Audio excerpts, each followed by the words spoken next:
What's up, guys? It's me, Drew, and welcome back. They say to truly know a person, you have to know their worst character flaws. So here it goes. I don't enjoy the average Marvel film. But before you click off the video, I want everyone to know that I never really have a particularly bad time watching them. They're great popcorn flicks with awesome action, and the plot is always at very least understandable. My problem usually lies with their standalone films. A lot of them to me sort of feel like filler content to get to the next big crossover film event. Even then, you can't really divorce the standalone films from the larger universe they inhabit.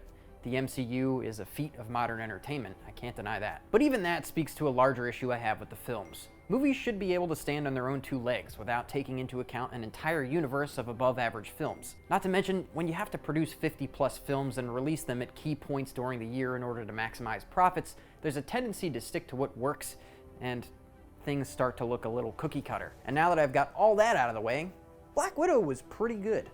While it still had some of the same issues that plague every Marvel movie, they added things like character complexity and emotional depth, things that seem vacant from a lot of the other Marvel standalone ventures. So today I'm going to give you my take on the new film Black Widow and why I think, as far as Marvel standalone films go, it's a huge step in the right direction. But before we get into it, every week I release movie-related content from breakdowns to skits and short films. And if that sounds interesting to you, you should go down below and subscribe. The almighty algorithm wants me to narrow the scope of my content to just one of those things. Only you can choose to not be a placated automaton driven by your own neurochemicals. Also, this is going to feature pretty heavy spoilers, so spoiler alert. What are you even doing here? Go watch the film and then come watch this afterward, you nerd.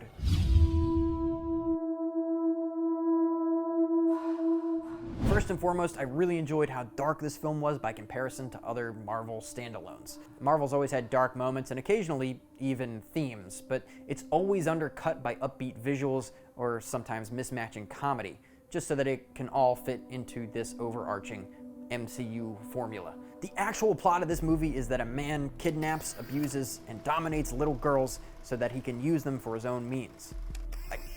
Jesus Christ! The opening of this film is one of the most dark, scary, and visually gripping title sequences I have ever seen from a Marvel film. It's no dangerous. Here we are now, entertainers. This is a tone that ordinarily wouldn't gel with the Disney higher-ups, and I'm genuinely surprised that something like this made it to production. With a concept so dark, this film could have easily been Disneyfied, but Black Widow plays that middle ground very, very effectively.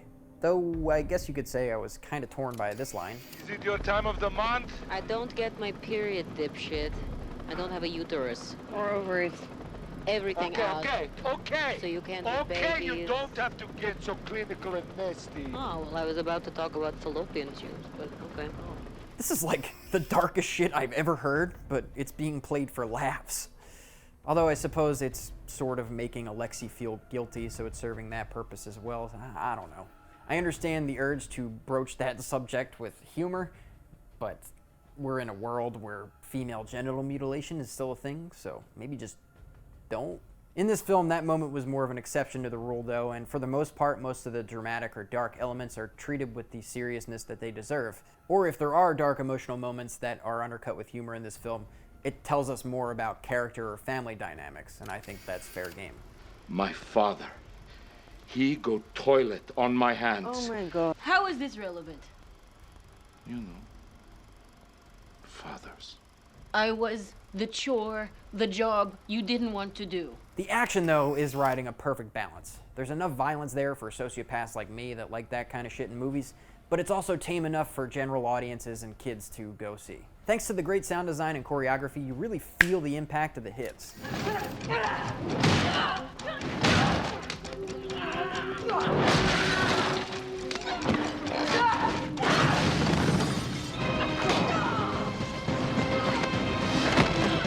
Okay, that stunt person definitely got hurt for real though, right?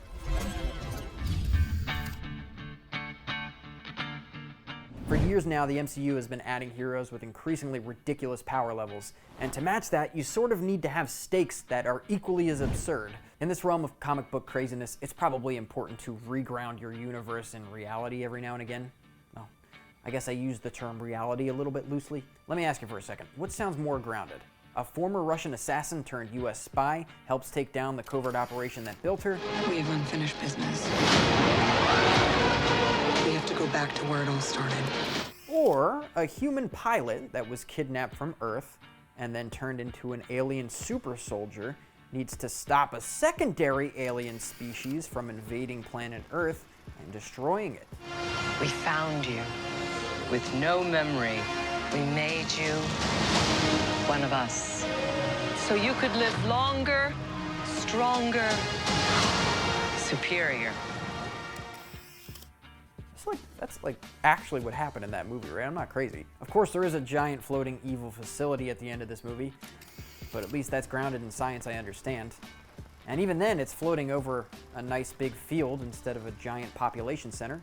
What I'm getting at is that Black Widow takes a step back to remind audiences of the more personal and easily understood roots that the MCU has been founded upon. For one, with the exception of the Red Guardian, Black Widow and her family are all just people. So when they get injured, which happens quite a bit in this movie, the film actually pays attention to it. Natasha, no. I'm bleeding. No, not now, trust me.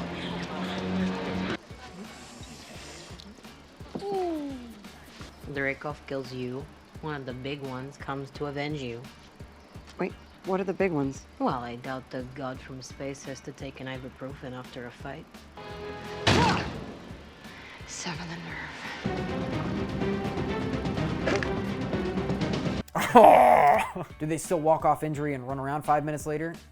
Well, yeah, but they're still depicted more vulnerably than your Captain Americas or Thors. They medically treat their own injuries and then continue going, which is far more within the realm of possibility than Thor getting punched through a wall the 18th time. When you see some of the mega powerful heroes sort of just walk off getting moons thrown at them and stuff, you really start to lose your frame of reference for how painful and dangerous these situations are.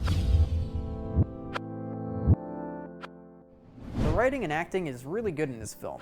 It essentially functions as family therapy for a family of spies. For better or for worse, there's no shortage of heart-tugging moments between the characters. At one point, they sit down to have dinner, and for the next 12 minutes, it's all highly complex character interactions. It's due to these slow emotional beats that some people might feel as though the film drags on a bit or is poorly paced.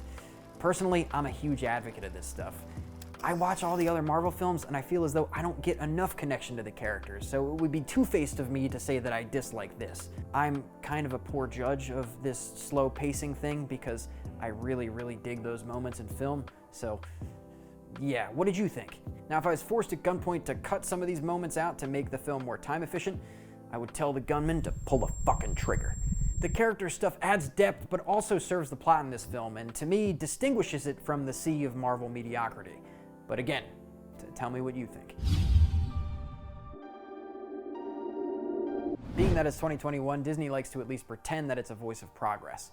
And I don't think anyone would disagree that there needs to be more diverse representation of characters or heroes in pop culture. As of late, there's been a huge push to include more female heroes in the Marvel Cinematic Universe. Their first big woman hero was Captain Marvel, and Jesus, do you remember when that came out? Marvel was touting it as the most monumental progressive thing that has ever happened ever as a ploy to distract people from the fact that the film was just wildly mediocre. A while ago, I did a video on the film Nomadland where I discussed how to properly utilize female characters in order to tell a story that's unique to femininity. You can find that movie here. And femininity is still a hard word to say. Black Widow far surpasses Captain Marvel on the social commentary front. Just take a look at Taskmaster. We have a female villain that watches our heroes on screen and mimics their behaviors. This itself seems like a meta-commentary on the effect media representation can have on people, and more specifically women. Keeping that in mind, I'm going to play this scene and point out something a little mind-blowing. Dreykov's daughter was collateral damage. I needed her to be sure. Natasha, we clear? All clear. The voice giving direction to Natasha in the scene is also a man. It's as if whenever the woman characters in this movie are doing something that is morally questionable or against their own gender, they're being pushed to do so by a man. I take this to mean that the objectification of women in media is due in part to women not being in control of their own narratives. Sometimes women can become pawns to this patriarchal norm in order to suit their own self-interests. Those women are rarely ever forced to confront the consequences of their actions, though, and can instead choose to repress or ignore the things that make them uncomfortable that they did. The whole film, Natasha has a guilty conscience because she injured a little girl and that little girl became Taskmaster. By the end of the film, she chooses to release Taskmaster, knowing full well that there's going to be a fight. I'm gonna open the door. You're gonna come after me. It's okay. It's okay. I know you're still in there. And I'm not gonna leave you. Okay. At this point, Natasha doesn't quite know the root of Taskmaster's rage. Is it due to the mind control substance, or is she seeking vengeance? After she exposes Taskmaster to the chemical, she crawls over and we're given 3 words. I'm sorry. I'm sorry. You say God. The audience and Black Widow were both in the dark about Taskmaster's motivations. Keep in mind that from her point of view, both Dreykov and Natasha are villains at this point. Even though the conflict was resolved, there's still a bit of ambiguity here though. If it was the mind control, well, she was freed. If it was the vengeance, then Natasha apologized. Frankly, whatever curbed Taskmaster's aggression doesn't really matter, because these 3 words show us that she finally recognizes that the true villain was the patriarchy all along.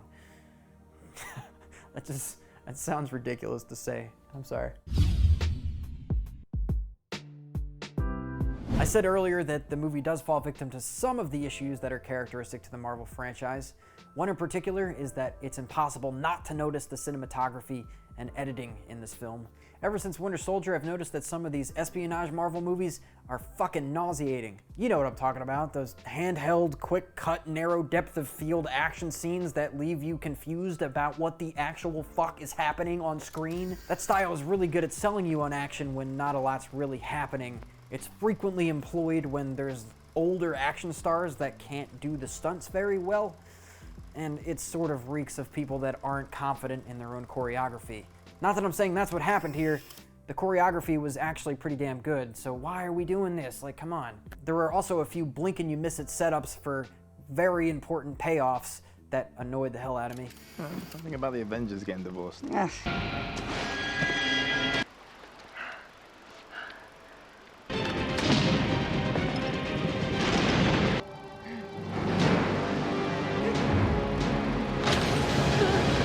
I've watched this 3 times. I don't think that vial was set up to be in that office. It really seemed like all the remaining chemical vials were thrown at the Black Widows at the last minute by Yelena.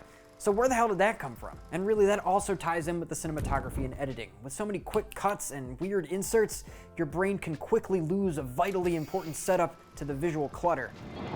Touching down in 1 minute. Then why are we still going on? Now you'll know how Draco stayed above the radar all these years.